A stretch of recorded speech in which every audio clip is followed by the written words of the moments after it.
Tembok besar Cina, salah satu keajaiban dunia yang paling ikonik, telah menjadi subjek dari berbagai cerita, mitos, dan teori selama berabad-abad. Konstruksi dari raksasa ini membentang ribuan kilometer melintasi landscape Tiongkok, menjadikannya salah satu proyek konstruksi terbesar dan paling ambisius di dalam sejarah manusia. Sejarah pembangunan yang panjang dan kompleks. Pembangunan tembok besar Cina bukanlah proyek yang dilakukan dalam waktu singkat. Sebaliknya, ini adalah hasil dari upaya berkelanjutan selama ribuan tahun oleh berbagai dinasti di Tiongkok.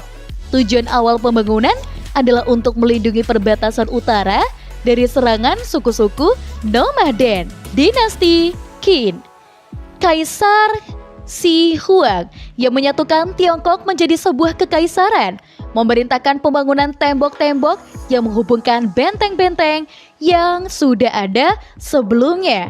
Ini menjadi dasar dari tembok besar yang kita kenal sekarang ini. Dinasti Ming.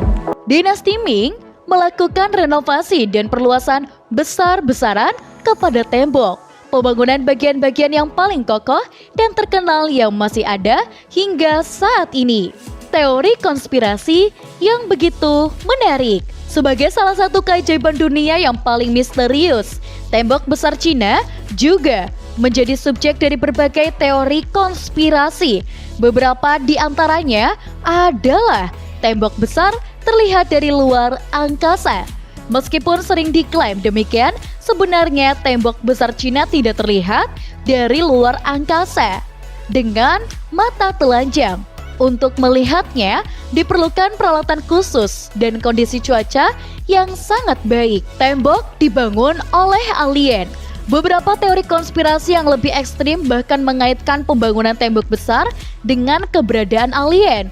Mereka berpendapat bahwa teknologi yang digunakan untuk membangun tembok terlalu maju untuk zamannya dan hanya bisa dicapai dengan bantuan makhluk luar angkasa. Tembok sebagai kalender raksasa.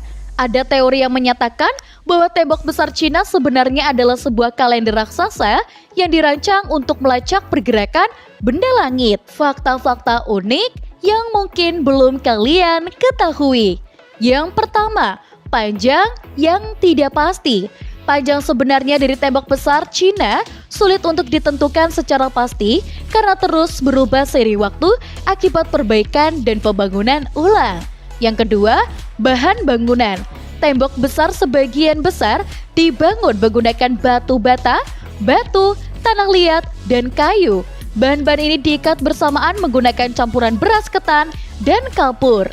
Yang ketiga, korban jiwa. Pembangunan tembok besar Cina diperkirakan menelan korban jiwa yang sangat besar, baik karena kondisi kerja yang keras maupun serangan musuh. Yang keempat, fungsi ganda. Selain sebagai benteng pertahanan, tembok besar juga berfungsi sebagai jalan raya, jalur komunikasi, dan sistem pengairan. Yang kelima, situs warisan dunia. Pada tahun 1987, UNESCO menetapkan tembok besar Cina sebagai situs warisan dunia. Tembok besar Cina adalah lebih dari sekedar dinding batu. Ini adalah simbol kekuatan, ketekunan, dan sejarah panjang peradaban Tiongkok. Meskipun banyak teori konspirasi yang menarik seputar tembok ini, fakta-fakta sejarah yang telah terungkap memberikan kita pemahaman yang lebih baik tentang konstruksi raksasa ini. Dan untuk teman-teman, kalian jangan lupa untuk like, komen, dan juga subscribe. Kita akan bertemu kembali di video selanjutnya. Sampai jumpa.